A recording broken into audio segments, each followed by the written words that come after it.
Hello friends, welcome to my channel. Friends, AP triple IT 2024కి సంబంధించి చాలామంది first పేజ్లో సీట్ వచ్చిన వాళ్ళందరూ కూడా కౌన్సిలింగ్కి లగేజ్తో వెళ్ళిపోవాలా, అలాగే మనం ముందు రోజు వెళ్ళొచ్చా, అలాగే నెక్స్ట్ కాలేజ్కి ఎప్పుడు మనం రిపోర్ట్ చేయాలి, పేరెంట్స్ స్టూడెంట్స్ ఇద్దరు కౌన్సిలింగ్కి అయితే ఉండాలా, ఇలాంటి డౌట్స్ అన్నీ కూడా అడుగుతున్నారండి. ఈ వీడియోలో ఈ డౌట్స్ అన్నీ క్లియర్ చేస్తాను.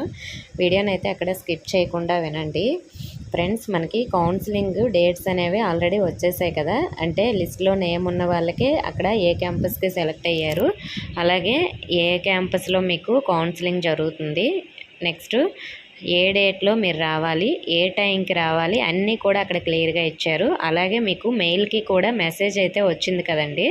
మెసేజ్ కూడా మీరు చూసుకున్నారు కదా, అంటే కాల్ లెటర్ వచ్చింది కదా. ఆ కాల్ లెటర్లో కూడా ఏ టైంకి అటెండ్ అవ్వాలి, ఏ డేట్లో అటెండ్ అవ్వాలని ఉంటుంది కదా. ఆ డేట్లో ఆ క్యాంపస్కి ఆ టైంకి అయితే మీరు అటెండ్ అవ్వండి. ఒకవేళ మనం అక్కడ ఇచ్చిన టైంకి అటెండ్ అవ్వకపోతే ప్రాబ్లం అవుతుందా అంటే, ఒక 1 అవర్ లేదా 1.5 అవర్ కొంచెం లేట్ అయినా పర్వాలేదు, దూరం నుంచి వచ్చిన వాళ్ళు. ఇంకా మనం లేట్ అయితే కొంచెం తిడతారు గేట్ దగ్గర, అంతకుమించి ఏమీ అవ్వదులేండి. కాకపోతే మీరు టైంకి అటెండ్ అవ్వడం వల్ల మీకు తొందరగా కౌన్సిలింగ్ కూడా కంప్లీట్ అయిపోతుంది. తొందరగా మీరు మళ్ళీ ఇంటికి వెళ్ళిపోవాలనుకున్న వాళ్ళు ఇంటికి వెళ్ళిపోవచ్చు.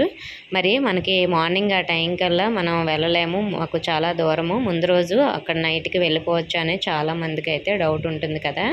ఫ్రెండ్స్, మనకి ముందు రోజు వెళ్తే అందరికీ రూమ్స్ ఇవ్వరండి, కొందరికి మాత్రం ఇచ్చారని లాస్ట్ ఇయర్ అంటే న్యూస్ వీడ్లో అలా ఇచ్చారని కొందరు స్టూడెంట్స్ చెప్పారు. కాకపోతే అందరూ వెళ్ళిపోతే అక్కడ మరి రూమ్స్ ఖాళీ ఉండవు కదా, ఎవరో ఒక 1 మెంబరు 2 మెంబర్స్ లేదంటే ఒక 10 మెంబర్స్ వరకు అయితే వాళ్ళు అడ్జస్ట్ చేయగలరని నేను అనుకుంటున్నాను.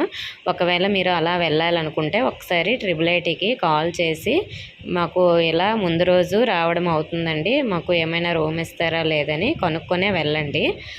ఒకవేళ వాళ్ళని నేను కొనుక్కుంటాను, అలా ఏమైనా ఇస్తారంటే వీడియో చేస్తానండి. ఇంకా మనకి కౌన్సిలింగ్కి అయితే టైం ఉంది కాబట్టి. అలాగే చాలామంది కౌన్సిలింగ్కి లగేజ్తో వెళ్ళిపోవచ్చా అని అడుగుతున్నారు. ఫ్రెండ్స్, మీరు కౌన్సిలింగ్కి లగేజ్తో వెళ్ళకండి. ఓన్లీ మీకు ఏమేమి డాక్యుమెంట్స్ తీసుకురమ్మన్నారో ఆ డాక్యుమెంట్స్ని 5 సెట్స్ జెరాక్స్ కాపీస్ తీసి ఆ జెరాక్స్ అనేవి మీరు తీసుకొని వెళ్ళండి.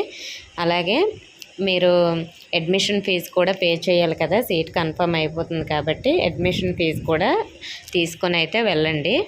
మీరు లగేజ్ అయితే తీసుకొని వెళ్ళొద్దు, ఎందుకంటే ఆ రోజు జస్ట్ మీకు కౌన్సిలింగ్ కంప్లీట్ అవుతుంది. కంప్లీట్ అయిపోయిన తర్వాత మీకు ఒక ఐడి కార్డు ఇస్తారు, అలాగే సీట్ అలాట్మెంటు సంబంధించి ఒక రిసిప్ట్ కూడా ఇస్తారండి. అది కూడా మీరు తీసుకొని వెళ్ళి ఈ 2 కూడా జాగ్రత్తగా మీ దగ్గర ఉంచాలి.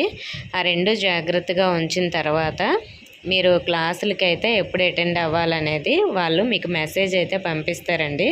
ఇప్పుడు మనకి జూలై 27తో కౌన్సిలింగ్ అయిపోతుంది కదా, మనకి ఆగస్టు 1st వీక్ నుంచి అయితే క్లాసులు స్టార్ట్ అవుతాయని చెప్పారు కదా. మీరు ఏ రోజు కాలేజ్కి రిపోర్ట్ చేయాలి అనేది వాళ్ళు మీకు మొబైల్ నెంబర్కి మెసేజ్ పెడతారు. ఇప్పుడు ఎగ్జాంపుల్ కోసం తీసుకుందాం, శ్రీకాకుళం క్యాంపస్ ఉంది కదండి, ఆ క్యాంపస్కి సెలెక్ట్ అయిన వాళ్ళందరికీ ఏ డేట్లో అటెండ్ అవ్వాలి, కాలేజ్లో రిపోర్ట్ చేయాలి అని వాళ్ళ స్టూడెంట్స్ అందరికీ, అంటే శ్రీకాకుళం క్యాంపస్ సెలెక్ట్ అయిన స్టూడెంట్స్ అందరికీ కూడా మెసేజ్ అయితే పంపిస్తారు. ఆ మెసేజ్లో ఒక 2 డేస్ అయితే ఇస్తారు. ఇప్పుడు ఎగ్జాంపుల్ కోసం చెప్తాను.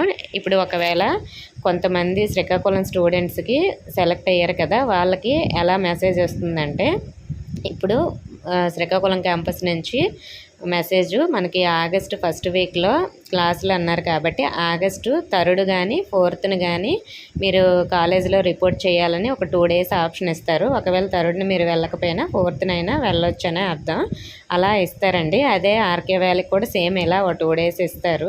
ఒక్కొక్క క్యాంపస్కి సేమ్ ఒకే రోజు ఉండదు, ఎందుకంటే కొన్ని క్యాంపస్లకి ఒకే రోజు ఉంటుంది, కొన్ని క్యాంపస్లకి ఆ నెక్స్ట్ డే లేదంటే ఆ నెక్స్ట్ డే అలా ఇచ్చారు లాస్ట్ ఇయర్ కూడా. కాబట్టి మీరు మెసేజ్ వచ్చే వరకు మీరు కాలేజ్లో రిపోర్ట్ చేయవలసిన అవసరం లేదు.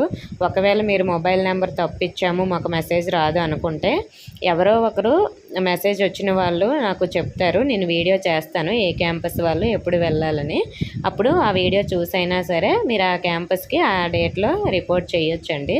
కాబట్టి ఇలా ఎవరైతే ఏ క్యాంపస్కి సెలెక్ట్ అయ్యారో ఆ క్యాంపస్ నుంచి మీకు మొబైల్కి అయితే మెసేజ్ వస్తుంది. కాబట్టి మీరు కౌన్సిలింగ్కి లగేజ్తో వెళ్ళకండి. ఒకవేళ మీరు కాలేజీలో వెళ్తామన్నా కూడా వాళ్ళైతే రూమ్ ఎవరు, వాళ్ళు ఎప్పుడు రిపోర్ట్ చేయమన్నారో అప్పుడు మాత్రమే మీరు వెళ్ళాలి.